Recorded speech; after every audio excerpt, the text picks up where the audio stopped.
नमस्ते। थर्ड आई में आपका स्वागत है।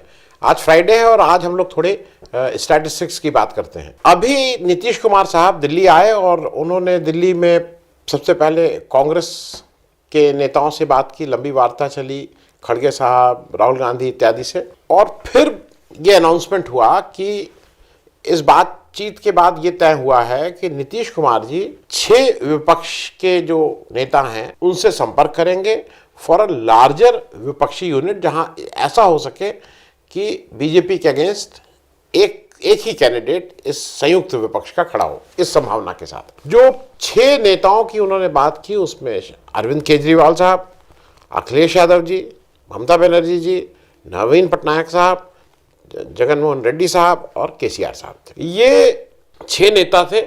लेकिन चूंकि आम आदमी पार्टी के पास 2 स्टेट हैं तो आप कह सकते हैं बात 7 स्टेट की हो रही है।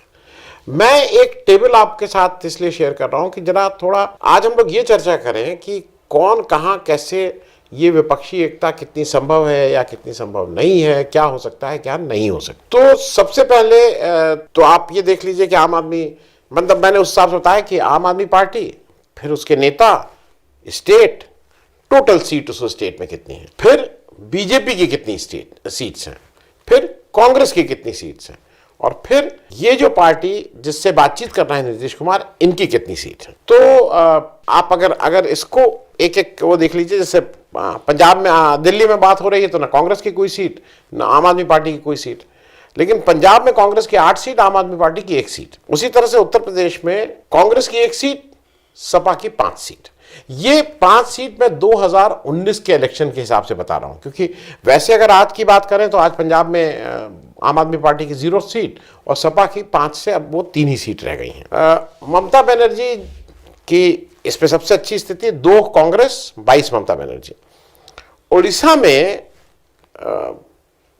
बीजू जनता दल की 12 सीट और कांग्रेस की 1 सीट। वाईएसआर कांग्रेस, जगन मोहन रेड्डी साहब की आंध्र प्रदेश में जो पार्टी है, वो करीब करीब उसका पूरा वर्चस्व है और वहां पे उनके पास 22 सीट हैं, और वहां ना कांग्रेस के पास कोई सीट है ना बीजेपी के पास कोई सीट है। वहां पे तेलुगु देशम पार्टी है जिसके पास 3 सीट है। लेकिन जैसा नीतीश जी की बात से हो रहा है कि अगर ये इस लार्जर संयुक्त विपक्ष में बात कर लेते हैं जगन मोहन रेड्डी से, तो शायद चंद्रबाबू नायडू जी की जो तेलुगु देशम है उसका बहुत इधर इस खेमे में बहुत रोल नहीं रह जाएगा। तेलंगाना में केसीआर साहब हैं, 9 उनके एमपीज हैं और 3 कांग्रेस के एमपीज हैं। अब जब इसको टोटल आप करिए तो इन 7 स्टेट में, जहां की ये 6 लीडर जिनसे नीतीश कुमार जी बात करेंगे, कुल सीट है 205, और उसमें बीजेपी के पास 103 सीट है। यूपी के रेफरेंस में मैंने बीजेपी की 64 सीट्स लिखी हैं। ग्राउंड पे स्थिति यह है कि बीजेपी की जब 2019 का इलेक्शन हुआ था तो 62+2 था। आज की तारीख में 64+2 है, क्योंकि 2 जो बाई इलेक्शंस हुए उसमें बीजेपी ने जीता। लेकिन मैं उसको अभी भी for the purpose of this calculation उसको 64 मान रहा हूं। तो बीजेपी की 205 में बीजेपी 103, कांग्रेस 205 में 15 सीट, और 15 सीट में भी पंजाब में उसकी 8 सीट है। अगर पंजाब निकाल दीजिए तो बाकी 6 स्टेट में केवल 7 सीट, 1 से ऊपर का एवरेज आ रहा है पर स्टेट। और जो 6 नेता और वो जो 6 पार्टीज जिनसे नीतीश कुमार जी सेपरेटली बात करके और उनके जो भी समस्याएं हैं इस लार्जर विपक्ष के उसमें संयुक्त उसमें आने में, उसको आयरन आउट करने की, उसको दूर करने की कोशिश करेंगे। जो ये पार्टीज हैं जिनसे बात कर रहे हैं नीतीश जी, ये 6 पार्टीज, उनकी 71 सीट्स हैं, 71। अब मैं ये तो हमारा टेबल 1 है जो आपने देख लिया।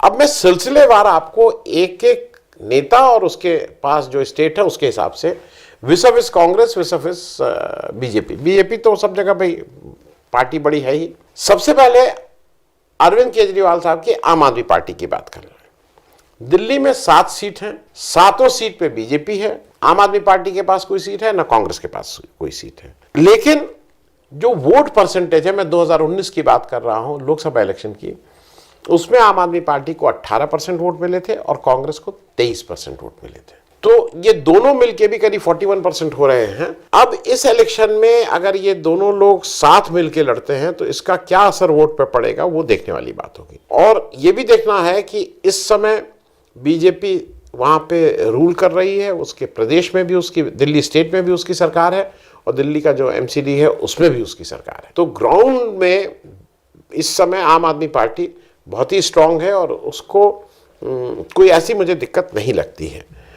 लेकिन चूंकि जब नेशनल इलेक्शंस होते हैं उस समय एक लार्जर नेशनल पार्टी जिसका फुटप्रिंट पूरे इंडिया में हो, लोग उसको प्रेफर करते हैं। तो अगर आम आदमी पार्टी और कांग्रेस मिलजुल के कोई बात करते हैं तो वो शायद बन पाए। दिक्कत मुझे जो लगता है कि इस पूरे उसमें, मतलब इस पूरे 6 लोगों में जो सबसे ज्यादा दिक्कत या कहीं आने वाली है वो बेसिकली आम आदमी पार्टी और कांग्रेस के बीच में पंजाब को लेके आएगी। पंजाब में आम अजीब सी स्थिति है। पंजाब में स्थिति यह है कि आम आदमी पार्टी की एक सीट थी 2019 में, भगवंत मान साहब वाली। भगवंत मान साहब जब वहाँ के मुख्यमंत्री बने तो उन्होंने वो वहाँ से इस्तीफा दिया। अब आज उनके पास कोई सीट नहीं है। और 2019 इलेक्शन में आम आदमी पार्टी को 7% वोट मिले थे, कांग्रेस को 40% वोट मिले थे और कांग्रेस को वहाँ की 13 में से 8 सीटों पे कांग्रेस ने विजय प्राप्त की थी। अब जो कांग्रेस के सिटिंग एमएलए हैं वो तो आप ये मान के चलिए भाई वो तो चाहेंगे ही भाई, ये तो मुश्किल होता है कि आप सिटिंग एमएलए को टिकट काट लें। Unless and until Bihar type का एक्सपेरिमेंट जो अमित शाह साहब ने किया था कि अपने सिटिंग एमपीज का टिकट काट के उन्होंने जेडीयू को अकोमोडेट किया था, तो यहां वो देखने वाला होगा। क्योंकि अगर आप वैसे देखिए तो 8 सिटिंग है, बाकी बचे 5 एमपी। अब उस 5 एमपी में कितने आम आदमी पार्टी के पास आएंगे, कितने कांग्रेस के पास आएंगे, ये देखने वाली बात होगी। एक सीट उसमें मान ली भगवंत मान की हो गई तो 9 सीट। अब 4 सीट में ही जो बंटवारा और लेन देन हो सकता है वो होगा। लेकिन आम आदमी पार्टी से मुझे लगता है कि जब नीतीश कुमार बात करेंगे तो टोटल पैकेज की बात करेंगे जिसमें दिल्ली और पंजाब को साथ रख के ही बात होगी और तभी वो मेरे ख्याल में कैसे संयुक्त उम्मीदवार खड़ा हो तभी कोई मामला बन सकता है। ये बात मैं इसलिए कह रहा हूं कि यही एक स्टेट है जहां पे कांग्रेस के 8 सीटें हैं, नहीं तो बाकी कांग्रेस का जो टोटल 15 सीट है इन 7 स्टेट में, अगर 8 यहां से निकाल दीजिए तो बाकी कांग्रेस की कोई बहुत स्टेक नहीं है। और एक जनरल मैसेज के लिए बहुत अच्छा है कि संयुक्त विपक्ष एक साथ है और कांग्रेस एक साथ लड़ रही है, लेकिन कांग्रेस का अगर यहां मतलब उसके पास सीट ही नहीं है तो उसका क्या नुकसान होगा। अब हम लोग बात कर लें उत्तर प्रदेश की। मेरे हिसाब से इस पूरे 2024 के इलेक्शन में उत्तर प्रदेश बहुत कुछ चीजें डिसाइड करने जा रहा है, क्योंकि आज की तारीख में क्या है कि आज की तारीख में बीजेपी को उत्तर प्रदेश में चैलेंज करने वाला कोई दिखाई नहीं दे रहा है। 2022 में जब विधानसभा के इलेक्शंस हुए थे तो उस समय बहुत उम्मीद लोगों की जगी थी कि अखिलेश यादव जी की समाजवादी पार्टी एक बहुत ही मजबूत विपक्ष के रूप में आएगी, उसको सीटें भी मिली। लेकिन जिस तरह का विपक्ष या जिस तरह का वाइब्रेंट विपक्ष या जिस तरह का मुखर विपक्ष होना चाहिए जिससे वो अपना स्पेस बनाए, वो तो नहीं दिखाई देता है। दूसरी बात यह है कि अगर उत्तर प्रदेश में कुछ भी होना है तो इसमें कोई दो राय नहीं है कि वो अखिलेश यादव साहब की नेतृत्व में ही होना है।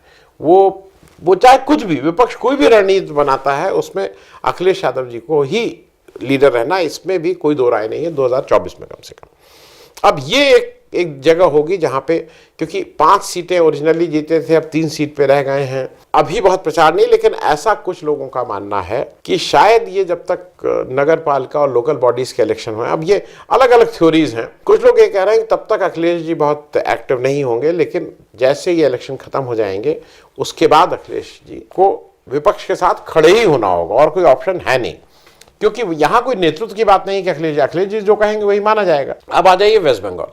वेस्ट बंगाल बहुत इंटरेस्टिंग है।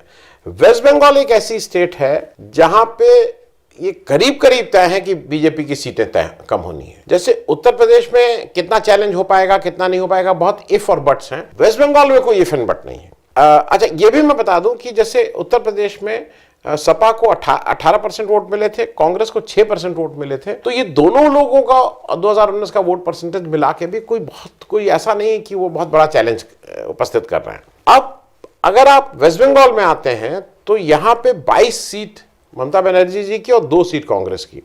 वोट परसेंटेज में 43% ममता बनर्जी एंड 6% कांग्रेस।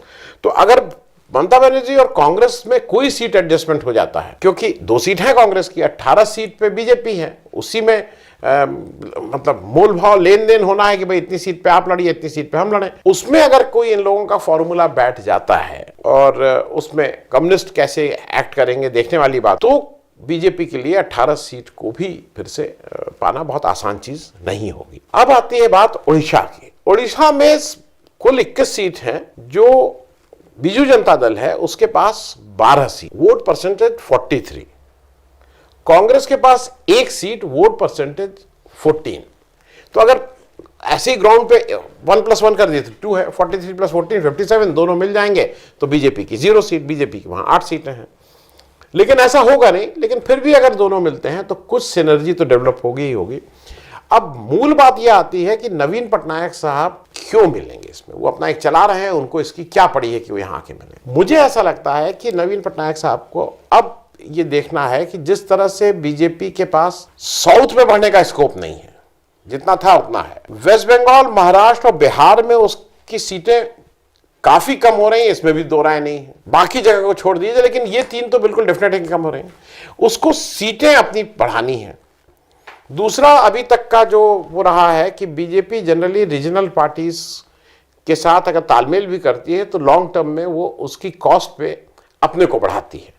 तो ये नवीन पटनायक को भी दिख रहा है। अब नवीन पटनायक साहब, अच्छा दूसरा ये है कि ये जितने मैं बोल रहा हूं ना, कांग्रेस के साथ अगर इनके तालमेल के, सब लोग कांग्रेस से कभी ना कभी साथ रहे हैं। कोई कांग्रेस में ही रहा है, उससे निकल के उसने पार्टी बनाई है, कोई कांग्रेस के साथ, ऐसा नहीं है कि कांग्रेस के साथ किसी ने काम नहीं किया हो। दूसरा यह है कि आज जो राहुल गांधी की छवि बन गई है, वो जो बीजेपी ने जिस तरह से उनको पप्पू पप्पू किया, वो नहीं है। आज राहुल गांधी मुद्दों पर लड़ने वाले, एक सत्य पे अड़े रहने वाले, एक ठीक नेता के रूप में उभर रहे हैं। तो बीजू जनता दल में जहां पे उनकी 21 में 12 सीटें आज हैं, ये कॉल उनको भी लेनी है कि ये कैसे करें, क्योंकि अगर ये और विपक्ष का संयुक्त उम्मीदवार वाला, और यहां पे केवल कांग्रेस ही उसके साथ है। अब आ जाइए वाईएसआर कांग्रेस। वाईएसआर कांग्रेस मतलब आंध्र प्रदेश। यहां पे फैक्ट यह है कि ग्राउंड पे जगनमोहन रेड्डी साहब को कोई साथी नहीं चाहिए। वो बहुत ही स्ट्रांग है, 25 में से 22 सीट उनके पास है, वोट प्रतिशत 49%। He doesn't need anyone. लेकिन अच्छा, वहां पे एक और आपको बता दें, आंध्र प्रदेश में कांग्रेस को जो पिछली बार वोट मिला था 1.29%, सीट 0, बीजेपी को 0.96%, सीट 0। तो ये दोनों जो राष्ट्रीय पार्टी है, इनका कोई वजूद ही नहीं रह गया आज की तारीख में। लेकिन मुझे ऐसा लगता है कि एक साइकोलॉजिकल बात होगी अगर वहां आंध्र प्रदेश, और अब आंध्र प्रदेश में उनके पास 22 सीटें हैं, 3 सीटें चंद्रबाबू नायडू के पास हैं, इसी 3 सीट में कुछ हो सकता है। अब कांग्रेस वहां 1 सीट पे, क्योंकि 22 सीट पे तो उनका क्लेम है ही, वो कांग्रेस को देखना होगा कि हालांकि Congress has nothing to lose in this. अच्छा, जो दिक्कत वाली बात यह है, क्योंकि जगनमोहन रेड्डी साहब केवल आंध्र प्रदेश तक ही सीमित है, तो कुछ ये नहीं हो सकती अंडरस्टैंडिंग कि यहां पे आप ले लीजिए, वहां पे हम ले लें। क्योंकि अगर कोई ऐसी पार्टी जिसका ऑल इंडिया प्रेजेंस हो, तब आप उससे कि भाई 1 सीट हम वहां छोड़ रहे हैं, 2 सीट आप यहां छोड़ दीजिए, इस तरह की बात हो सकती है। वो बात वहां पे नहीं हो पाएगी। अब बात हम लोग आखिरी बात कर लें तेलंगाना की। तेलंगाना में जो बीआरएस है, जिसके केसीआर साहब मतलब मुख्यमंत्री भी हैं, और वही फाइनली तय करेंगे कि किसकी कितनी सीटें। 17 में 9 सीटें उनकी हैं। मतलब ये जगह मैं कह रहा हूं 21 में 22, उड़ीसा में 17 में 9, कोई बहुत ये नहीं कि बहुत ही कंफर्टेबल पोजीशन में। उनको 41% वोट मिले थे 2019 के इलेक्शन में, और कांग्रेस को 3 सीट मिली थी, वोट मिले थे 29%। तो अगर कांग्रेस और केसीआर मिल के इलेक्शन लड़ते हैं तो करीब 70% वोट तो उनके पास आ रहा है, अगर 1+1 करें तो। अब वो जितना भी घटेगा, लेकिन वो बहुत कंफर्टेबल पोजीशन में रहेंगे। और यहां पे बीजेपी ने अगर 4 सीटें जीते थी तो उसको खाता खोलना भी मुश्किल हो जाएगा। हैविंग सेड दैट, तेलंगाना की स्थिति क्या है कि ग्राउंड पे कांग्रेस भी बहुत जिंदा है और बहुत कर रही है। अब एक ऑल इंडिया पार्टी जिसका जो एक सन 47 से कहीं ना कहीं सत्ता में रही, कुछ अपोजिशन में रही, वो एकदम से पूरी तरह से छोड़ तो देगी नहीं। अरेंजमेंट कुछ यहां पे ये हो सकता है। और अच्छी बात यह है कि यहाँ स्टेट इलेक्शन भी है, तो अब आइडियली स्टेट इलेक्शन में कांग्रेस को बहुत ज्यादा कुछ नहीं क्लेम करना चाहिए, ज्यादा पोर्शन दे देना चाहिए केसीआर साहब को। 17 में 9 सीटें ऑलरेडी केसीआर साहब की हैं। अब 8 सीटों को लेके बंटवारा होगा। कांग्रेस की 3 सीटें हैं, उस 8 सीट में जो भी हो। लेकिन मैं जो ये सारी बातें इसलिए कह रहा हूं कि 15 सीट जब कांग्रेस की मैं कुल बोलता हूं, तो उसमें से 8 सीट अगर आप पंजाब की निकाल दें तो बाकी 6 स्टेट में केवल 7 सीट बचती हैं।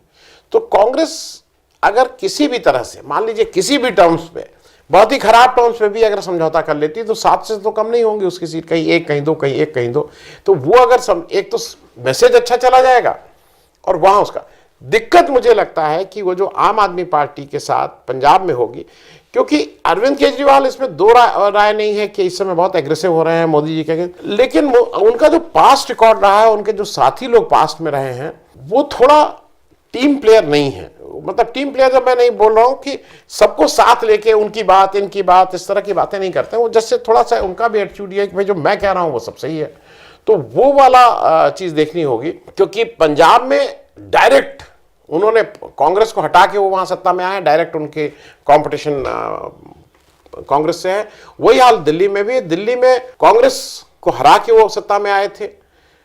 तो ये थोड़ा सा ये ट्रिकी होगा, लेकिन नीतीश कुमार जी ने एक बड़ा बीड़ा उठाया है, और पहला जो सबसे मुश्किल कदम था वो मेरे ख्याल में उन्होंने पार कर लिया है, जब उन्होंने अरविंद केजरीवाल साहब के साथ बैठ के लंबी बातचीत करके अरविंद केजरीवाल साहब ने पब्लिकली आके दोनों लोगों ने कहा कि मैं, नीतीश जी जैसा कहेंगे मैं इनके साथ हूं और मैं ऑपोजिशन के साथ हूं। नीतीश कुमार जी के अगर दृष्टि से देखें तो विपक्षी एकता के लिए ये एक बड़ा कदम साबित हो जाएगा।